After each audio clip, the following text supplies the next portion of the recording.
अस्सलाम वालेकुम। वालेकुम अस्सलाम जी। क्या हाल है भाईजान, ठीक हो? खैरियत वाह है? तुसा जी, शुक्र अल्लाह। अच्छा व्यूवर्स, वीडियो शुरू करने से पहले अगर आप हमारे चैनल के साथ नए हैं तो इसको सब्सक्राइब कर लें और साथ में जो घंटी का बटन है उसको भी ज़रूर प्रेस कर लें ताकि हमारी नई अपडेट वीडियो आपको बर वक्त मिल सके और आप जी, जी। मुस्तफीद हो सकें। जी जी। तो हुजूर क्या नाम है आपका? मोहम्मद अरशद जी।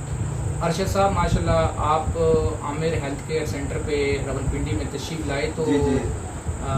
आप यहाँ पे क्यों आए हैं? क्या मसला था आपका?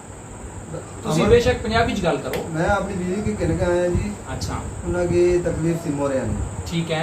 ते तकरीबन बड़ा टाइम तकलीफ रही। अल्हम्दुलिल्लाह ਤੁਹਾਡੇ ਕੋਲ आया ते शुक्र अल्हम्दुलिल्लाह का बड़ा फर्क। ठीक है। तो कितने अरसे तो मिसेज में मसला है? ये तकरीबन मेरा ख्याल है 2 साल तो 2 साल तो मोरे में दर्द होता सी। मोरिया नहीं करता है। ठीक गैप है। बने से ना बहुत ज्यादा तकलीफ थी। ठीक है। ਤੁਹਾਡੇ ਕੋਲ ਆਇਆ अल्हम्दुलिल्लाह इन्हें कोई बहुत ज्यादा ਤੇ ਹੁਣ ਕਿੰਨੀ ਦਫਾ ਨਾਲ ਲੈ ਕੇ ਆਇਓ?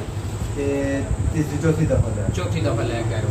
ਤੇ ਹੁਣ ਕਿਤਨਾ ਇਹਨਾਂ ਦੀ ਮਤਲਬ ਤੁਸੀਂ ਬਿਹਤਰੀ ਫੀਲ ਕਰਨੇ ਹੋ? बहुत ज्यादा ਮਤਲਬ ਤੁਸੀਂ हाँ, ਇਲਾਜ ਤੋਂ ਮੁਤਮਿਨ ਹੋ? अल्हम्दुलिल्लाह। ਅਲਹਮਦੁਲਿਲਾ ਜੀ। अल्हम्दुलिल्लाह। ਇਹ ਸਾਡੇ ਦੋਸਤ ਹਨ ਤੇ ਇਹ ਆਪਣੀ ਮਿਸਿਸ ਨੂੰ ਲੈ ਕੇ ਆਏ ਤੇ ਇਹਨਾਂ ਦਾ ਅਲਹਮਦੁਲਿਲਾ ਅਸਾ ਪਿਓਰ ਹੋਮਿਓਪੈਥੀ ਦਾ ਟ੍ਰੀਟਮੈਂਟ ਕੀਤਾ ਹੈ ਤੇ ਅਲਹਮਦੁਲਿਲਾ ਸਾਡੀ ਭਾਬੀ ਜਿਹੜਾ ਉਹ ਤਕਰੀਬਨ 70-80% ਠੀਕ ਹੈ शुक्र। और इंशाल्लाह फ्यूचर ਵਿੱਚ ਉਹ 100% ठीक हो सन और दोबारा अपनी पहले ਦੀ अच्छी ਜ਼ਿੰਦਗੀ ਦਾ ਆਗਾਜ਼ ਕਰ ਸਨ। ਤੇ ਅਗਰ ਵੀਡੀਓ ਅੱਛਾ ਲੱਗੇ ਇਸ ਨੂੰ ਲਾਈਕ ਵੀ ਕਰੋ, ਸਬਸਕ੍ਰਾਈਬ ਕਰੋ ਤੇ ਉਹਨਾਂ ਲੋਕਾਂ ਨਾਲ ਜ਼ਰੂਰ ਸ਼ੇਅਰ ਕਰੋ ਜਿਨ੍ਹਾਂ ਲੋਕਾਂ ਨੂੰ ਇਸ ਤਰ੍ਹਾਂ ਦੀ ਵੀਡੀਓ ਦੀ ਜ਼ਰੂਰਤ ਹੈ। ਬਹੁਤ ਸ਼ੁਕਰੀਆ। ਵਸਲਾਮ। आपके लिए स्पेशल दुआ गुड डॉक्टर आमिर शेहजाद।